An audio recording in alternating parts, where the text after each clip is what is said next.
Hey guys, I'm Rachel and I'm a hard surface modeling artist working in Blender, and welcome back to part 3 of modeling this sci-fi helmet inside of Blender. So yeah, for a quick recap, we first started out with a rough sculpt in Blender, and then we did a base modeling of just like box subdivision modeling on top of that sculpt. And so in this video, we will be going over like detailing out that reap topology sort of model further with some subdivision surface modeling techniques. And mainly just like adding some more detail into the sculpt. As you can see, it's very bare right now. So we're going to add in a lot of edge detail and just some stuff to make it really look unique. Here I'm adding in another trim piece, just taking some faces and extruding them out and scaling them a bit. I like to do this with edges. I like to give edges like a lot of detail with just like extruding the faces out and the trim and all that. And it keeps the flow of your initial like mesh like intact.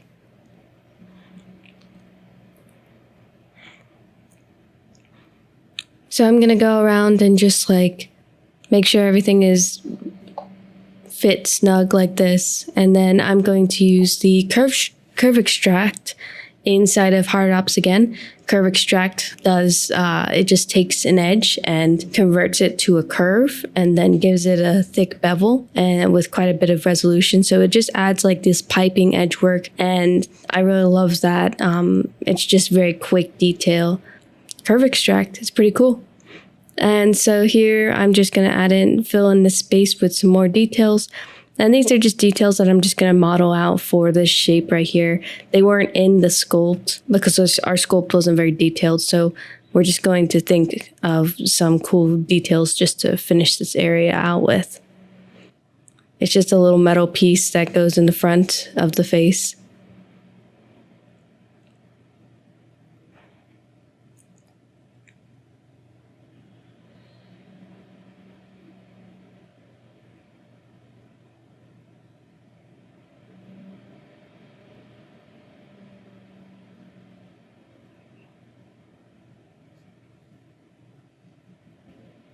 So here I'm just going to inset some of the geo that's we used to create the mesh, and I'm just going to add some loop cuts to it, give a nice little like beveled out piece right there, or like extruded out.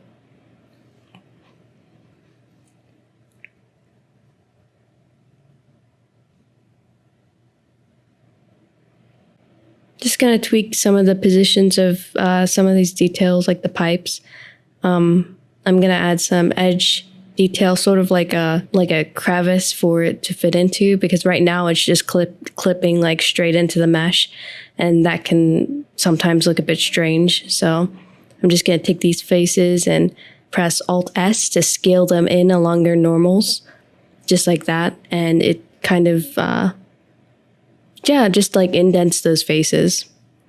And it provides like an area for those wires to actually plug into.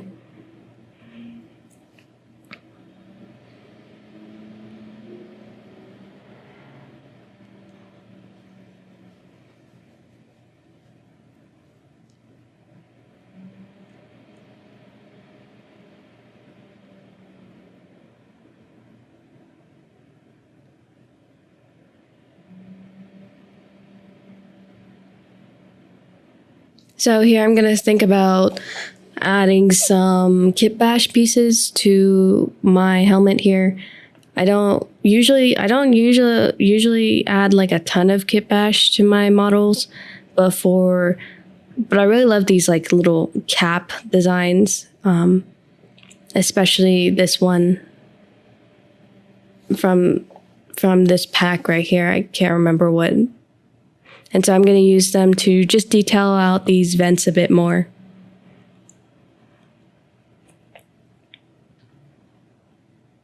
I try not to overly kitbash with this style of modeling because I like the form to be pretty consistent, but for little like little tiny details like this, I'll use Kitbash just because it saves quite a bit of time not having to model out these like vents, these vent grates, or they could be light grates, like flashlights or something.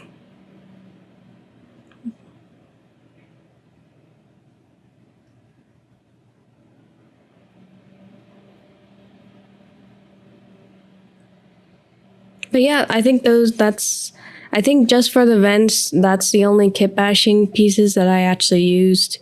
The rest of the model is just stuff that I modeled myself. But kit bash can really come in handy for these just like really small details.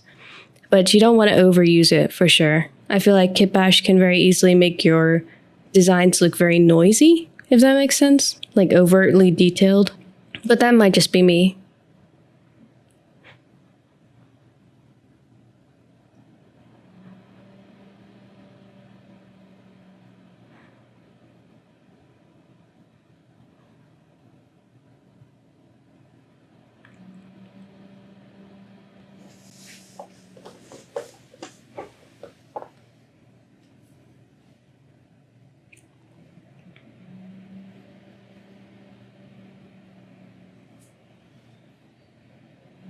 Here I'm using curve extract again. The operation seemed to fail there.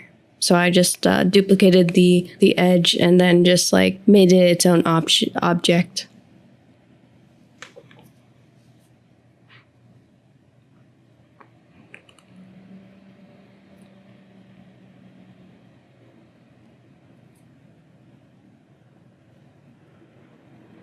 So I'm just decreasing some of the edges just to give it not a perfectly cylindrical tube look, but it's got sort of a bevel facet to it, just a little bit extra detail. So here I'm working on the back of the helmet. I kind of neglected the back of the helmet for most of this design. I kind of figured that I wouldn't be showing much of it. And it's pretty much all the same basics, like modeling stuff that I'm doing for the rest of the helmet. You know, just taking out faces, extruding them, adding loop cuts.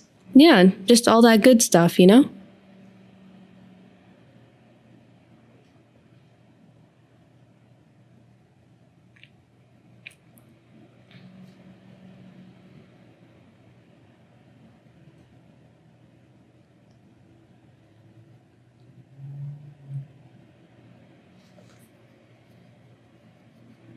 So here I was actually thinking about adding some kit bash to the back of the helmet because I didn't really know what sort of direction I wanted to go with it, but I ended up not doing that.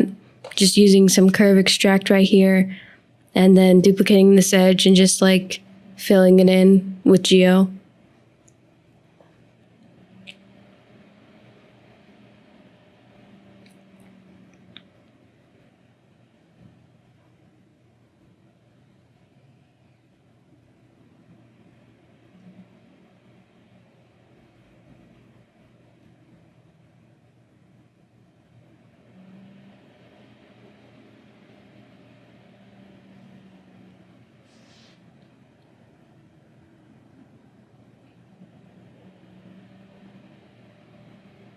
Oh yeah, so here I'm adding some edge detail where I just add a loop cut and then I press Control B to bevel that loop cut, which is basically just subdividing it. And then I take the inner edge and I push it in with Control S along the normals. And you'll see me do it again here, right here. And this will just add like that cool sort of bevel, like just like line, indent line.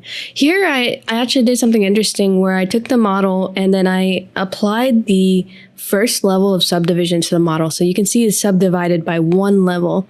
And here I'm just going to manipulate the geo a bit more just to add in those little details to the model. Mostly just like edge details like this, just taking some edges and insetting them, extruding them, and then beveling them.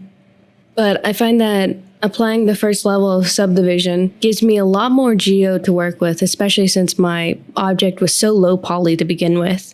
Now I can go in and add a whole lot more smaller, subtler details without having to worry about like messing with the form or pinching the edges of the main object or anything like that.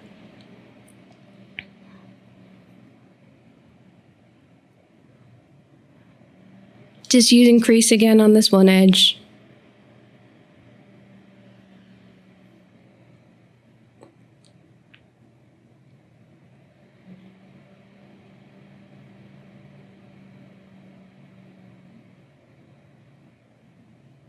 Yeah, so here I'm doing that trick where I just bevel it and inset those edges.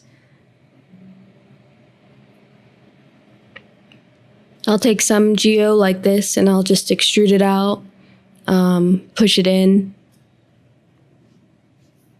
just add loop cuts, and then I'll push this face out and make it into a small little vent like this.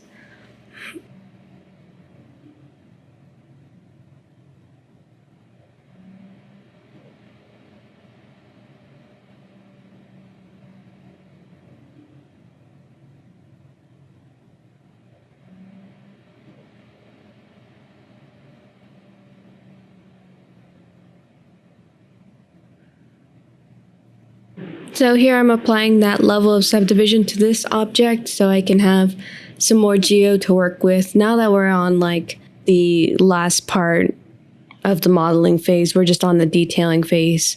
So this is where I just apply the modifiers and just like mold it to look the way I want.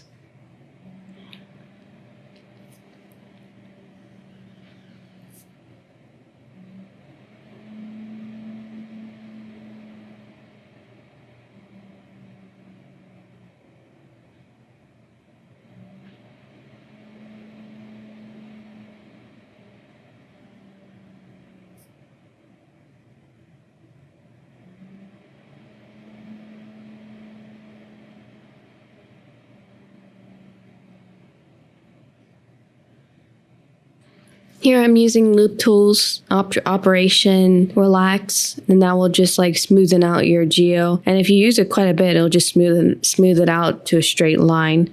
And that comes in handy for stuff like this where you want to have that straight line across these 2 points.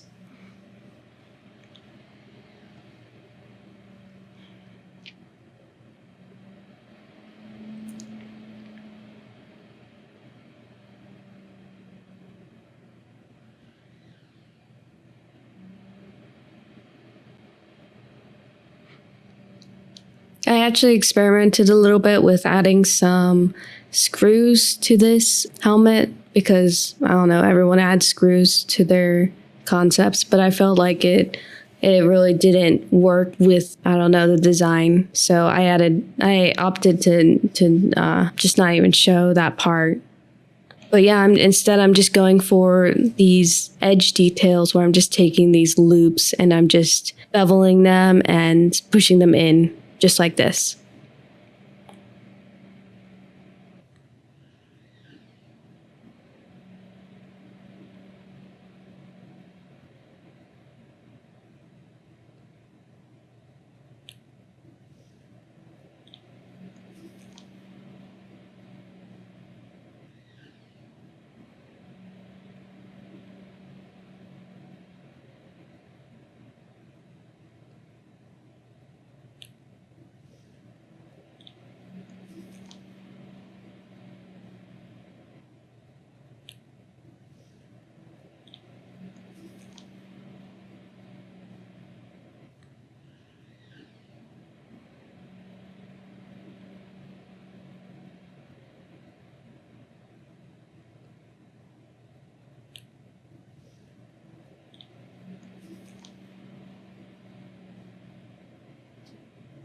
Yeah, it's crazy just what a couple loop cuts will do to just strengthen those beveled edges like this. And they always catch the light so nicely. And you'll see when I light this just how great these like little beveled edges catch the light, and you can just like see just like little glints shimmering off of them.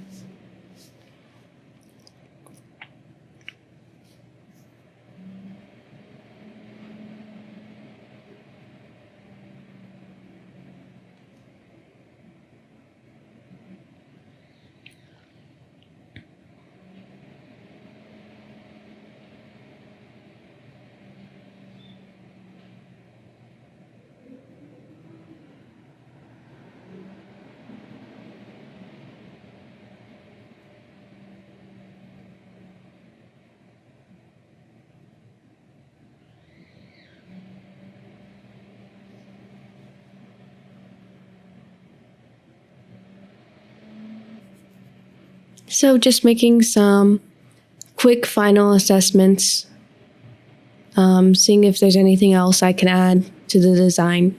It's looking pretty good at this point. So here I'm just playing around with more curve extract, but I decided that I didn't like that.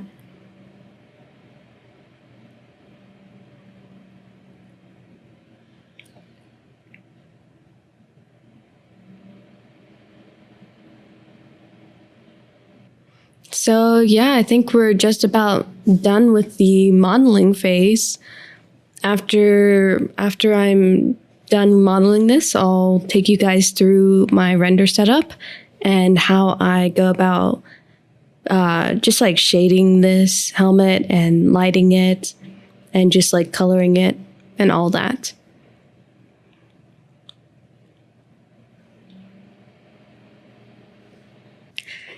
Hey guys, so welcome to the end of the video where I'll just take you through my basic render setup for how I get the image that I made for this helmet. So to start off, I'll just like go into render view, and all of the shaders that you see here, all these shaders are just very basic BSDF shaders. For this black one right here, I have like a little normal map on it, and it's just going to be like just a normal map of like some bumps, and then I just like projected that on, and that looks really nice. It gives it like a very small textile feel. I really love those textile materials, and just having like a couple of them really make your designs like look a lot better. So for the screen right here, I'm actually I didn't make this image right here that's projected onto the screen. This graphic is designed by, he goes by Nicky Vili on Twitter. But I'll show you his Gumroad where you can get all of his decals. He's really good at like this high-tech graphic design style. And I love all his decals, and they work really great for like screens and stuff like this. For the shader, I'm actually using a screen shader, and it just, if you can see, it just takes the image and just divides it up into these pixels. I think that looks really cool. You can find a lot of these screen shaders online. There's like quite a bit of them. So if you just look up screen shader for Blender, I'm pretty sure you'll find it. For the lighting, I'm just using a HDRI. So the HDRI is just from a pack from the hard surface modeling artist Alex Seneschal, and I just loved it. I actually was going to do my own lighting for this project, but then I was just messing around with my library of HDRIs, and I found that this one worked really well for the style of render that I have. So if I go to compositing, you can see that I have a few nodes in here for compositing just to make the image look good, so I'll just render it out really quickly. So here is the rendered out image that we have here, and I'll just take you through the basic compositing nodes that I have here, and it's like very simple stuff. So this is the output, and this is what the original image looks like. I just take the first node I go through is just a crypto matte node, which is just to isolate the screen, and that's just because I want to increase the contrast of the screen. So this is what it looks like. You can see that the contrast is increased a little bit, and that's just to make it pop out a bit more in the image. And then I do the background, the crypto matte on the background, and the reason I do that is just to use the AO node, and then I just make these shadows down here a little bit darker so you can see them. And then I add like a little glow effect, and I'm just going to add that onto the image right here. So you can see that it just like adds a little bit of fine glow onto the screen right there. And lastly, I use a lens distortion node, which just gives it that little rainbow lens distortion effect on the edges, and that's like very subtle. You can see here 0.0110, but it's a nice effect, but just use it very sparingly, just for like the tiniest amount of distortion. And yeah, that's about it. So that's how I get this image right here. And then I'll take it into a program like Photoshop, and then I'll just give it like a little bit of grain because I rendered this out with AI denoising in Blender, and it tends to make it like very smooth. So I like to go in Photoshop and add just a little bit more grain on top of it. And I use like monochromatic grain, so it's like very film grain. So it looks really nice. And yeah, that's about it. That's how I do my renders most of the time. So yeah, I hope you enjoyed this video. Thanks. And if you enjoyed this content, then subscribe to this YouTube channel. Thank you guys so much for watching. I'll see you later. Bye.